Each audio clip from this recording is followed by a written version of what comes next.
फिर लौट आई नागिन एक काल्पनिक हिंदी भाषा की धारावाहिक है जो दंगल टीवी पर 2 सितंबर 2019 से 17 जनवरी 2020 तक प्रसारित हुआ। इस नाटक को ट्रायंगल फिल्म कंपनी द्वारा निर्मित किया गया था। इसका सीजन 2 एक अनोखी रक्षक नागकान्य नाम से आया था। कहानी पे बात करने से पहले दोस्तों आपके लिए एक खास इन्फॉर्मेशन है। आप नीचे दिए गए डिस्क्रिप्शन बॉक्स से हमारे website net TV for you पे जाके इसकी टेक्स्ट रिव्यू भी पढ़ सकते हैं। तो दोस्तों वीडियो में वापस आते हैं। शिवानी एक नागिन है जो आनंद के घर में शहर में अपने प्यार को खोजने के लिए 12 साल बाद लौटी है, जिसका एक संयुक्त परिवार है। उनके गुरु ने बताया कि उनके नाग राजा जो नागमणि के लिए मारे गए हैं, उन्होंने आनंद के घर में अपना पुनर्जन्म लिया है। तो शिवानी एक 12 साल की लड़की के रूप में अपने नागराज को खोजने के लिए वहां गई। वहां उसे मालूम चलता है कि 2 लड़के राज और रोहित का जन्म एक ही दिन हुआ था, जिससे कि वो भ्रमित हो जाती है।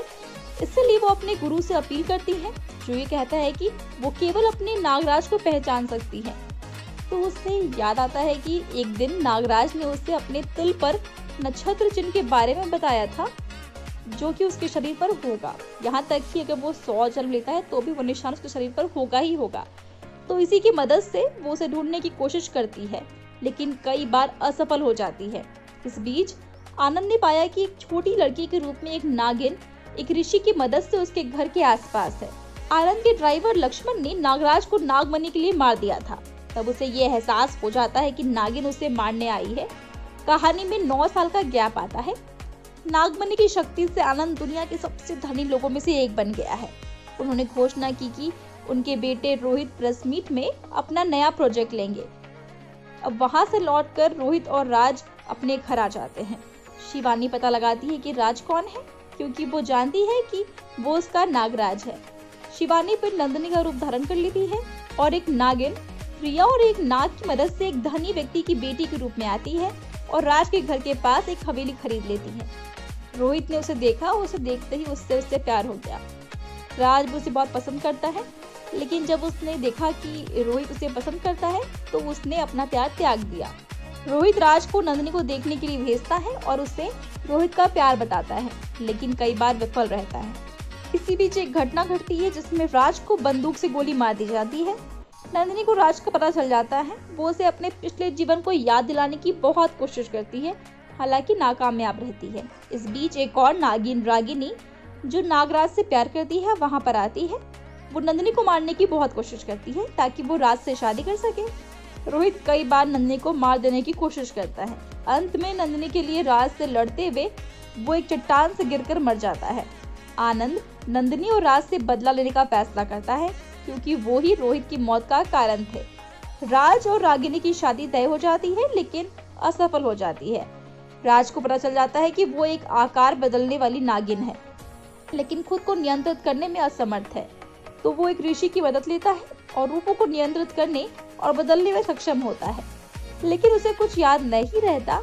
ये पता चला कि रागिनी वो थी जो शिवानी को मारने के इरादे से आनंद और उसके दोस्तों को नागमणि तक ले जाती है, लेकिन आनंद इसके बजाय नागराज को मार देता है।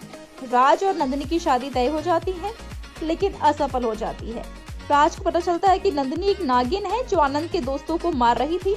रागिनी आनंद को बताती है कि नंदिनी नागिन है, इसलिए वो राज को नंदिनी को मारने के लिए कहता है ताकि आनंद उसके बाद राज को मार सके। राज मंदिर पहुंचता है जहां नंदिनी थी। उसने उसे मारने के लिए बंदूक ली, लेकिन नहीं कर सका क्योंकि उसे सब कुछ याद है। लक्ष्मण ने राज को बताया है कि जब आनंद ने नागराज का वध किया तो उसके सीने से एक रोशनी निकली और लक्ष्मण के सीने में आ गई। जब लक्ष्मण के बच्चे का जन्म हुआ वो वास्तव में मर गया, लेकिन फिर उसके सीने से प्रकाश बच्चे के सीने में चला गया और इसलिए वो नागराज होगा। राज और नंदिनी आनंद को मारने गए, लेकिन पता चला कि आनंद नागमणि की शक्ति से आकार बदलने वाला सांप बन गया था। वो आनंद को मार देते हैं और नागमणि अपने असली मालिक नागराज को वापस मिल जाती है। अंत में राज और शिवानी एक हो जाते हैं। दोस्तों इसमें टोटल 100 एपिसोड थे। एपिसोड का रन टाइम 25 मिनट का हुआ करता था। स्टारकास्ट में निकिता शर्मा, जतिन भारद्वाज, अंकित अरोड़ा, मनीष खन्ना, मनु मलिक, काशवी कोठारी, ऋचा प्रधान, अयान जुबैर रहमानी, तनु विद्यार्थी, सोनिया सिंह शामिल थे। तो फिलहाल आपको इस शो का प्लॉट लाइन कैसा लगा हमें कमेंट्स में ज़रूर बताएं। साथ ही वीडियो अच्छी लगी हो तो वीडियो को लाइक और शेयर करें। एंड अगर अभी तक आपने हमारे चैनल आस्क सिने को सब्सक्राइब नहीं किया है तो प्लीज़ हमारे चैनल को सब्सक्राइब कर दें।